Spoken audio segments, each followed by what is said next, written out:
আওয়ামী লীগের ওই যে কাউয়া কাদেরের কথা বলা হলো এখান থেকে, ওই কাউয়া কাদের বলছিল যদি এইরকম পরিবর্তন হয় এক রাত্রে 5 লক্ষ লোক মারা যাবে, এবং যাইতো তাই।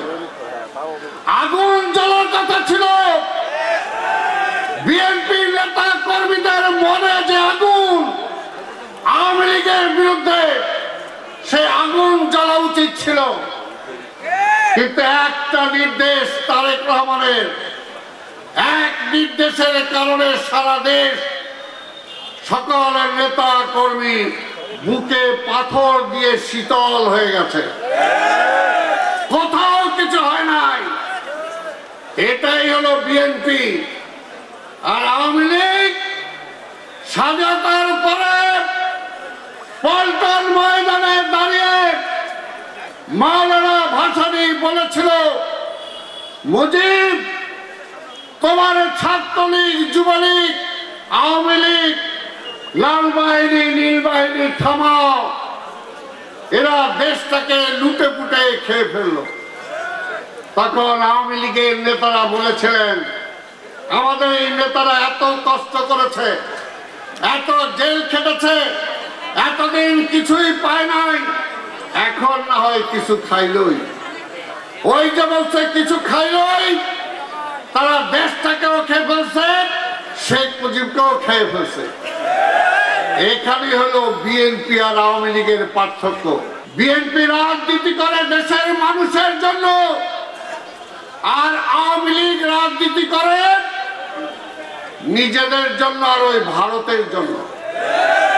বিএনপি রাজনীতি করে এই দেশের প্রধানমন্ত্রী হওয়ার জন্য, আর আওয়ামী লীগ রাজনীতি করে এই দেশের মুখ্যমন্ত্রী হওয়ার জন্য।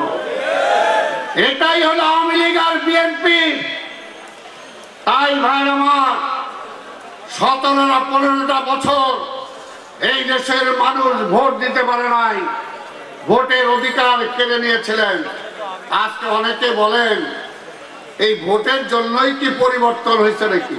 হ্যাঁ, ভোটের জন্যই পরিবর্তন হয়েছে। ভোট দিতে পারত যদি এই দেশের মানুষ, তাহলে আওয়ামী লীগ ক্ষমতায় যেতে পারত না। তাই ভোটের অধিকারের জন্য আমরা লড়াই করেছি। 15 বছর মুখ খুলে কথা বলতে পারে নাই, অধিকার হারা হয়েছেন। আজকে সেই অধিকার ফিরে পাওয়ার জন্যই আজকের এই ইন্টেরিয়াম সরকারকে আমরা বসিয়েছি।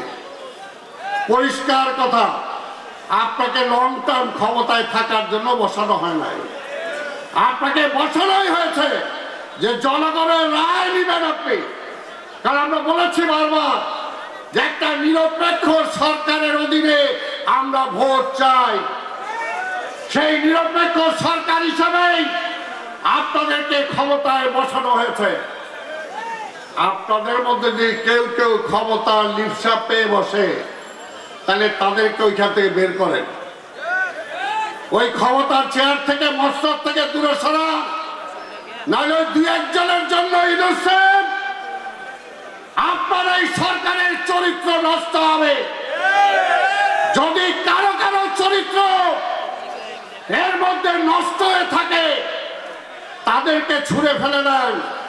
আপনার উপর এখনো দেশবাসীর আস্থা আছে। আমরা বিশ্বাস করি যে একটি নিরপেক্ষ সরকার হিসাবে আপনারা এই দেশের জনগণের রায় নেবেন, একটা ভোট করবেন। সেই ভোটের মধ্যে এই দেশের জনগণ যাকে ভোট দিবে সেই রাষ্ট্র পরিচালনার দায়িত্ব নেবে।